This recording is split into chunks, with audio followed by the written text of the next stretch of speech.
வினோத வாய்ஸ் நேயர்களுக்கு வணக்கம். நான் உங்கள் கிருஷ்ணவேல். இன்றைக்கி நம்ம இன்று மாலை என்ன பார்க்க போகிறோம் அப்படின்னா, மோடியின் அமெரிக்க பயணம். அமெரிக்க பயணத்தில் மோடிக்கு ஏற்பட்ட சில பிரச்சனைகள், இல்லை ஏற்படுத்தப்பட்ட அவமானம், இது குறித்த விரிவான செய்திகள், ட்ரம்ப்போட திமிர்த்தனம், இல்லை அமெரிக்காவின் திமிர்த்தனம் அப்படின்னே கூட சொல்லலாம். இது எல்லாவற்றையும் பற்றி விரிவாக நம்ம இன்றைக்கி பார்க்கலாம். நம்ம வீடியோவில் அடிக்கடி நம்ம அப்புறம் நண்பர்களே புத்தகம் வாங்குன்ற போடுறதெல்லாம் நிறைய பேர் கேலி பண்ணுறாங்க. கேலி கிண்டல்லாம் பற்றி நம்ம கவலைப்பட வேண்டிய அவசியம் இல்லை. எத்தனையோ காமெடி பண்ணுறவங்க சேனல்லலாம் என்ன பண்ணுறாங்க, என்ன சப்போர்ட் பண்ணணும்னு நினச்சிங்கன்னா நீங்கள் பணம் அனுப்புங்கன்னு கேட்குறாங்க. நம்ம என்ன பணம் அனுப்புங்கன்னு கேட்குறோமா? சேனல் நடத்த பணம் தேவைப்படும். அப்படி தேவைப்படக்கூடிய பணத்தை நீங்கள் புத்தகம் வாங்கினால் உங்களுக்கு புத்தகங்கள் வாங்கிய அந்த புத்தகங்களாகிய அறிவாயுதம் உங்கள் கைக்கு கிடைக்கும். அதன் மூலமாக எங்களுக்கு கிடைக்கக்கூடிய பணத்தை வைத்து நாங்கள் இந்த சேனலை நடத்த முடியும் அப்படின்னு தான் நம்ம சொல்கிறோம். ஸோ புத்தகம் வாங்குங்க அப்படின்னு நான் கேட்பதில் நான் கூச்சப்படவில்லை. அதை பார்ப்பதற்கு நீங்களும் சலிப்படைய வேண்டிய அவசியம் இல்லை. புத்தகம் வாங்க முடியாதவர்கள் லைக் போட்டாலும் சப்போர்ட்டு தான், ஷேர் பண்ணாலும் சப்போர்ட்டு தான், சப்ஸ்கிரைப் பண்ணாலும் சப்போர்ட்டு தான், ஏன் கமெண்ட் போட்டிங்கன்னா கூட சப்போர்ட்டு தான். ஸோ ஏதாவது ஒரு வகையில் உங்கள் ஆதரவை நம்ம சேனலுக்கு கொடுத்துக்கிட்டே இருங்க. மோடியின் அமெரிக்க பயணம். மோடி அமெரிக்காவுக்கு போயிருக்காரு. அந்த இடத்துல நம்ம ஊர் மாதிரி அவரால் ப்ரெஸ் மீட்டெல்லாம் எஸ்கேப் ஆக முடியல. நம்ம ஊரில் தான் ப்ரெஸ் மீட்டே வைக்க மாட்டார். போன தடவையும் அமெரிக்கா போயிருந்தப்போ அமெரிக்காவில் ப்ரெஸ்ஸை சந்திக்க வேண்டிய கட்டாயத்துக்கு ஆளானார். அதே போலவே இந்த முறையும் ப்ரெஸ்ஸை சந்திக்க வேண்டிய ஒரு கட்டாயத்துக்கு ஆளாயிட்டார். இந்த இடத்துல என்ன நடந்தது அப்படின்னா, அந்த ப்ரெஸ் மீட்டில் 2 பேரும் உட்காந்துருக்காங்க. ட்ரம்ப்பும் இருக்கார், மோடியும் இருக்கார். அங்கே வந்திருக்க பத்திரிகையாளர்கள் மாற்றி மாற்றி ட்ரம்ப்புக்கு ஒரு கொஸ்டின், மோடிக்கு ஒரு கொஸ்டின் அப்படின்னு மாற்றி மாற்றி கேட்டிருக்காங்க.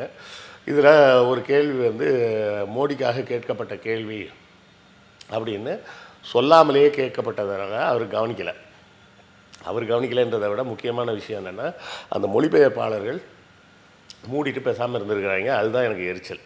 அதாவது மோடியை குறித்து பேசணும்னா, மோடி என்ற தனி நபரை பற்றி பேசணும்னா அவர் நமக்கு பிடிக்காத நபர் தான். அவர் நமக்கு நேர் எதிரான சித்தாந்தத்தையும் சிந்தனைகளையும் கொண்டவர் தான். பார்ப்பன அடிவருடி தான், ஆர்எஸ்எஸ் சங்கி தான். அதிலெல்லாம் மாற்றுக்கிறது எதுவுமே கிடையாது. ஆனால் அவர் அமெரிக்கா போனது மோடி அப்படின்ற பேரில் போகலை, இந்திய நாட்டின் பிரதமர் அப்படின்ற பதவியில் தான் போயிருக்கார். சரியா? இந்திய நாட்டின் பிரதமர் அப்படின்ற பதவியில் அவர் போயிருக்காருன்னா இந்தியாவின் அடையாளமாக மோடி போயிருக்கார். அங்கு வைத்து அவரை கேலி செய்வது என்பது ஏற்றுக்கொள்ள முடியாத ஒரு விஷயம். புரியுதா? ஏன்னா அவர் தனி நபராகவோ, ஒரு மோடி என்ற நபராகவோ, பாஜகவின் தலைவராகவோ அவர் போயிருந்தார். அந்த நேரத்தில் இப்படி நடந்தது அப்படின்னு சொன்னால் நம்மளும் சொல்லலாம், ஆமாம் வேணும் அந்த ஆளுக்கு இது மாதிரி வலதுசாரி சிந்தனையை போய் அமெரிக்காவில் பேச போனால் இப்படி தான் நடக்கும் அப்படின்னு நம்மளும் பேசலாம். ஆனால் அவர் போனது இந்தியாவின் அடையாளமாக போயிருக்கார். என்ன நடந்தது? பத்திரிகையாளர்கள் ஒரு கேள்வி கேட்குறாங்க. ட்ரம்ப் இதெல்லாம் சொன்னார். நீங்கள் இந்தியாவின் பார்வையிலிருந்து மோடி ஆகிய நீங்கள் இந்த அமெரிக்க இந்திய உறவு எப்படி போகும், வருங்காலத்தில் அதை எப்படி கொண்டு செல்ல வேண்டும் என்று நீங்கள் நினைக்கிறீங்க அப்படின்னு கேட்டிருக்காரு. அந்த கேள்வியை அவரோட மொழிபெயர்ப்பாளர்கள் கவனிக்காமல் பேசாமல் இருந்ததுனால என்ன ஆகிப்போச்சு, ட்ரம்ப்பு மைக்கு கிட்ட நின்றுட்டு இருந்த ட்ரம்ப் உடனே அவரே பதிலுக்கு பேசிட்டார். This is your question but anyway I will answer for it அப்படின்றார். இந்த கேள்வி உன்னுடைய கேள்வி தான், ஆனாலும் பரவாயில்ல, உனக்கு தான் ஒன்றும் புரியலையே, நானே அதுக்கும் சேர்த்து பதில் சொல்லிடுறேன் அப்படின்னு ட்ரம்ப் பேசுகிறார். இதை கேட்ட உடனே எல்லா பத்திரிகையாளர்களும் சிரிக்கிறாங்க. வேறு ஏதோ ட்ரம்ப் ஜோக் அடித்தார் போலன்னு நினச்சிட்டு மோடியும் சிரித்தார். இதை சமூக வலைதளங்களில் பெரும் அளவில் மோடியை ட்ரால் பண்ணுறாங்க. இந்த இடத்துல நான் மோடியை ட்ரால் பண்ணுறாங்கன்னே நான் பார்க்கல. நான் என்னுடைய பார்வை இந்தியாவின் பிரதமர் ட்ரால் செய்யப்படுகிறார், இந்தியாவின் பிரதமர் ஒரு கேலிக்குரிய பொருளாக அங்கு பார்க்கப்படுகிறார் அப்படின்னு தான் என்னுடைய கண்ணோட்டம். இதில் என்ன சார் இருக்குது, அவருக்கு இங்கிலீஷ் தெரிஞ்சிருக்க வேணாமா அப்படின்னு கேட்குறதெல்லாம் முட்டாள்தனமான கேள்வி. ஒரு ஆங்கிலம் என்பது அறிவுலாம் கிடையாது. ஆங்கிலம் என்பது ஒரு மொழி, அவ்வளோதான். சரியா? அவர் போன நாடு ஆங்கிலம் பேசக்கூடிய ஒரு நாடு. அதனால் எல்லோரும் ஆங்கிலத்தில் கேள்வி கேட்டிருக்காங்க. இது தவறு யார் மேலே? அந்த மொழிபெயர்ப்பாளர்கள் மீது தான் தவறு. அங்கே சிரித்தாங்களே, அது அவர்களது சிறுபிள்ளைத்தனம். ஒரு மொழி ஒருத்தருக்கு தெரியலன்றது சிரிப்பு நகைப்புக்குரிய விஷயம் கிடையாது. தெரிஞ்சிருக்க வேண்டிய அவசியமும் கிடையாது. எதுக்கு எல்லா உலகத்தில் இருக்க எல்லா மொழியும் நீங்கள் கற்றுக்கிட்டு வர முடியுமா? அப்படிலாம் யாரும் கற்றுக்க முடியாது. ஆனால் ஆங்கிலம் தெரியலன்றதெல்லாம் ஒரு பெரிய விஷயமே கிடையாது. சைனாவை சேர்ந்த எத்தனையோ நபர்களுக்கு வந்து ஆங்கிலம் தெரியாது. அரசியல்வாத தலைவர்களே சொல்கிறேன். ஜப்பான்லேயும் எத்தனையோ பேர்களுக்கு ஜாப்பனீஸ் தவிர வேறு எந்த மொழியும் தெரியாது. ஏன் இங்கே நம்ம தமிழ்நாட்டிலேயே நான் பார்த்துருக்குறேங்க. விளம்பரத்துறையில் இருந்தப்போ ஒரு கொரியன் கம்பெனிக்கு விளம்பரம் சம்மந்தமாக அவங்கள சந்தித்து பேச வேண்டியதாக இருந்தது. அப்போ இங்கே அந்த நிறுவனத்தின் இந்திய தலைவர் ஒருத்தர், சரியா, அவர் வந்து கொரியன் தான் அவருக்கு தெரியும். அவருக்கு வேறு ஆங்கிலம்லாம் எதுவுமே தெரியாது. அவர்கிட்ட உட்காந்து நாங்கள் பேசும்போது பக்கத்தில் ஒரு மொழிபெயர்ப்பாளர் ஒருத்தர் இருந்தார். அப்போ என்ன நடந்தது, பேசும்போது அவர் கொரிய மொழியில் சொல்லுவார், அதை கேட்டு இவர் எங்களுக்கு சொல்லுவார், சரியா. இவர் எங்களுக்கு சொல்லும்போது எதில் சொன்னார்னா இங்கிலீஷில் சொன்னார். அப்புறம் நாங்கள் இங்கிலீஷில் சொன்னோடனே இங்கிலீஷில் அதை கேட்டு அவர் கொரியன் மொழியில் சொன்னார். ஒரு 2 நிமிஷம் 3 நிமிஷம் ஆச்சு. உடனே ஒரு நிமிஷம் நிப்பாட்டு அப்படின்னாரு. யார், இந்த கொரியன் கம்பெனியோட ஓனர்னே வச்சுக்கிங்க. அவர் ஏதாவது ஒரு பதவியில் இருந்திருப்பார், நம்ம புரிதலுக்கு ஓனர்னே வச்சுக்கலாம்.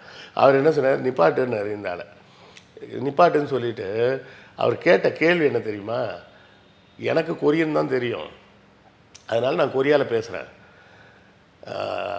அவங்களுக்கு தமிழ் தெரியும், அவங்களுக்கு தமிழ் தான் தெரியும் அப்படின்னு சொல்லி தான் உன்னை கூப்பிட்டேன், நீ இங்கிலீஷில் ஏன் அவங்களுக்கு மொழிபெயர்த்து சொல்கிற, நீ தமிழ்லெல்லாம் மொழிபெயர்த்து சொல்லணும் அப்படின்னு கேட்குறாரு. கேள்வி நியாயமான கேள்வியாக இல்லையா பாருங்கள். அவங்க வந்து என்ன பண்ணியிருக்காங்க, தெளிவாக நமக்கு கொரிய மொழி தான் தெரியும், நாம் எங்கே போய் ஃபேக்ட்ரி கட்டுறோமோ அந்த ஏரியா பகுதியில் இருக்கக்கூடிய மக்களுக்கு தமிழ் தான் தெரியும், அதனால் கொரிய மொழியிலேருந்து தமிழில் மொழிபெயர்க்கிறதுக்கு ஒரு ஆள் வேணும் அப்படின்னு சொல்லி தான் அவங்க ஏற்பாடு பண்ணியிருக்காங்க. ஏற்பாடு பண்ணிட்டு, இல்லை சார் அது இதுன்னு அந்த ஆள் சொதப்பினாப்புல. அவர் உடனே இன்னொரு ஆளை கூப்பிட்டு கொரியன் டு இங்கிலீஷ் மட்டும் தெரிஞ்ச ஒருத்தன் இருப்பான்ல, ஏன்னா அது எதுக்கு வச்சுருக்காங்கன்னா, வேறு மொழியை சார்ந்த யாராவது இங்கே வந்தாங்கன்னா, இப்போ கர்நாடகாவில் இருந்தோ ஆந்திராவில் இருந்தோ இவங்களை பார்க்க இங்கே வந்தாங்கன்னா எல்லா மொழிக்கும் இவங்க டிரான்ஸ்லேட்டர் வச்சுக்க முடியாது. அதனால் 2 டிரான்ஸ்லேட்டர் வச்சுருந்துருக்காங்க, Korean to English, Korean to Tamil. இந்த கொரியன் டு தமிழ் மொழிபெயர்க்க வேண்டியவரை வெளியே அனுப்பிட்டு கொரியன் டு இங்கிலீஷ் பேசக்கூடியவரை கூப்பிட்டு வச்சு பேச வச்சார். அதுக்கப்புறம் அவர் இங்கிலீஷில் சொன்னார். நான் அடிக்கடி சொல்லக்கூடியது இதுதான் சொல்லுவேன், ஏடிஎம்மில் போனீங்கன்னா இங்கிலீஷ் தேர்ந்தெடுக்காதீங்க, தமிழை தேர்ந்தெடுங்க. நீங்கள் தமிழை தேர்வு செய்யும் நபர்கள் எண்ணிக்கை குறைஞ்சிக்கிட்டே போச்சுன்னா அது அங்கே உள்ள ரிப்போர்ட்டில் காமிக்கும், இந்த ஏடிஎம்மில் இங்கிலீஷ் எடுத்தவங்க எத்தனை பேர், தமிழ் எடுத்தவங்க எத்தனை பேர், ஹிந்தி எடுத்தவங்க எத்தனை பேர்னு. அப்போ தமிழ் எடுத்தவங்க ரொம்ப கம்மியாக இருந்ததுன்னா என்ன யோசிப்பான், தமிழ் வேண்டாம் போல், இங்கிலீஷும் ஹிந்தியும் இருந்தால் போதும்னு அவன் முடிவு பண்ணிடுவான், அந்த வங்கியை சேர்ந்தவன். புரியுதுங்களா? தாய்மொழி மட்டும்தான் எனக்கு தெரியும்னு சொல்கிறதுல ஒரு வெட்கப்படுறதுக்கு எந்த ஒரு இதுவும் அவசியமும் கிடையாது. கூச்சப்படவே வேண்டாம், தைரியமாக தாய்மொழியில் பேசலாம். மோடி அமெரிக்காவில் போய் ஆங்கிலத்தில் தான் பேசணும்னு இல்லை, ஹிந்தியில் கூட பேச வேண்டிய அவசியம் இல்லை, அவர் குஜராத்திலேயே பேசலாம், அது அவரது தாய்மொழி. ஒரு பத்திரிகை நிருபரை விட ஒரு நாட்டின் பிரதமர் எந்த வகையில் குறைஞ்சி போயிட்டார், எந்த வகையிலையும் குறைஞ்சி போகல. ஏற்கனவே அமெரிக்கா தொடர்ச்சியாக இந்தியாவை மட்டம் தட்டிக்கிட்டு தான் இருக்குது. எப்போ இருந்து, ட்ரம்ப் வந்ததுலேருந்து. ட்ரம்ப் பதவியேற்பு விழாவுக்கு பல்வேறு நாட்டு தலைவர்களை கூப்பிடும்போது உலகின் மிகப்பெரிய ஜனநாயக நாடாகிய இந்தியாவை அவர்கள் அழைக்கவில்லை. ஜெய்சங்கர் மட்டும்தான் போயிருந்தார். அவரையும் என்ன பண்ணிட்டாங்க, ட்ரம்ப் பேச்சு தொடங்கிறதுக்கு முன்னாடி நீங்கள் வெளியே போங்கன்னு அனுப்பிச்சிட்டாங்க. இது மாதிரி தொடர்ச்சியாக இந்தியா வந்து அமெரிக்காவால் அவமானப்படுத்தப்பட்டுக்கிட்டே இருக்குது. இப்போது இந்த முறை பிரதமர் போயிருக்கும்போது பிரதமரை ஒரு ப்ரெஸ் மீட்டில் உட்கார வச்சு அவரை ஒரு கேலிக்குரிய பொருள் போல் சித்தரித்து அங்கே இருக்க பத்திரிகையாளர்கள் அத்தனை பேரும் சிரிக்கிறாங்க. அதுவும் சிரித்தது காரணம் என்ன, ட்ரம்ப் சிரித்ததுனால அவங்களாம் சிரிக்கிறாங்க. ட்ரம்ப் சிரிக்கலைன்னா அவங்க சிரிச்சிருக்க போகிறதில்ல. அப்போ அங்கே போயிருந்த அந்த மொழிபெயர்ப்பாளர்கள் என்ன பிடுங்கிட்டு இருந்தாங்கன்றது தான் என்னோடய கோபமே. மோடியின் மீது 1000 விமர்சனங்கள் நமக்கு உண்டு. அவர் இந்தியாவில் இந்துத்துவாவை பரப்புவதில் தொடங்கி தமிழ்நாட்டை புறக்கணிப்பது வரை 1000 பிரச்சனை இருக்குது. அந்த பிரச்சனையெல்லாம் பற்றி பேசுகிறதுக்கு உண்டான இடம் இது கிடையாது. புரியுதுங்களா? அப்படி பேசினோம்னா நமக்கும் ஒரு அரசியல் புரிதல் இல்லைன்னு தான் அர்த்தம். புரியுதா? இப்போ நான் வந்து போகலை ஒரு கல்யாணத்துக்கு, அதுக்கு மேலே என் பையனை அனுப்பி வைக்கிறேன்னு வச்சுக்கோங்க. ஏன்னா சின்ன பையன் வந்திருக்க அப்படின்னு சொல்லி அவனை அசிங்கப்படுத்தி அனுப்பிச்சாங்கன்னா என் பையனை அசிங்கப்படுத்துனாங்கன்னு அர்த்தமா, இல்லை என்ன அசிங்கப்படுத்துனாங்கன்னு அர்த்தமா? என்ன தானே அசிங்கப்படுத்துனாங்கன்னு அர்த்தம். என் குடும்பத்தின் சார்பாக ஒருத்தர் போகிறாங்க, அவர்கள் அவமானப்படுத்தப்படுகிறார்கள் என்றால் அது அந்த அவமானம் மொத்த குடும்பத்துக்கு தான் சேரும். அந்த குடும்பத்தை சார்ந்த யாரோ ஒருத்தர் அவர் கணவர் போயிருக்கலாம், இல்லை மனைவி போயிருக்கலாம். அதாவது மனைவி வீட்டு விழாவுக்கு கணவர் போய் அவர் அசிங்கப்பட்டிருக்கலாம். இல்லை கணவர் சம்மந்தப்பட்ட குடும்ப விழாவுக்கு மனைவி மட்டும் தனியாக போய் அவமானப்படுத்தப்பட்டிருக்கலாம். இல்லை இவங்க 2 பேருமே போகாமல் பையனையோ பொண்ணையோ அனுப்பிச்சு அவங்க அவமானப்படுத்தப்பட்டிருக்கலாம். யார் அவமானப்படுத்தப்பட்டாலும் அந்த அவமானம் அந்த மொத்த குடும்பத்துக்கு தான். உண்டா இல்லையா? இதை நீங்கள் ஒத்துக்கிறீங்களா இல்லையா? அப்படி ஒத்துக்கிட்டா மோடி ட்ரால் செய்யப்படுவது சரின்னு சொல்கிறீங்களா, தப்புன்னு சொல்கிறீங்களா? இல்லை சார் அவர் இந்துத்துவவாதி, வலதுசாரி, அதெல்லாம் வேறு பிரச்சனை. அது எல்லாமே வேறு பிரச்சனை. முக்கியமான பிரச்சனை என்ன? இந்திய பிரதமர் அவமானப்படுத்தப்பட்டார். இப்போது ஒரு குடும்பத்தில் ஒரு ஆண் வந்து பெரிய குடியாரனே வச்சுக்கோங்க, சரியா? அதற்காக ஒரு பொது நிகழ்ச்சியில் வச்சு வேறு யாராவது சொந்தக்காரங்க அவரை அவமானப்படுத்துனாங்கன்னா அவர் மனைவியோ அவர் பிள்ளைங்களோ விட்டு கொடுப்பாங்களா? விட்டு கொடுக்க மாட்டாங்கல்ல. அதே தான் நானும் இங்கே சொல்கிறேன். மோடியின் மீது 1000 குறைபாடுகள் உண்டு, அவர் மீது 1000 குற்றச்சாட்டுகள் உண்டு நமக்கு. ஆனாலும் ஒரு நாட்டின் பிரதமராக இன்னொரு நாட்டுக்கு போன இடத்துல அவர் அவமானப்படுத்தப்பட்டது மிகவும் வன்மையாக கண்டிக்கத்தக்கது. இதை பற்றி நீங்கள் என்ன நினைக்கிறீங்க அப்படின்னு உங்கள் கருத்துக்களை கமெண்ட்டில் சொல்லுங்கள். நானும் தெரிஞ்சுக்கிறேன். அடுத்த காணொளியில் சந்திப்போம். நன்றி, வணக்கம்.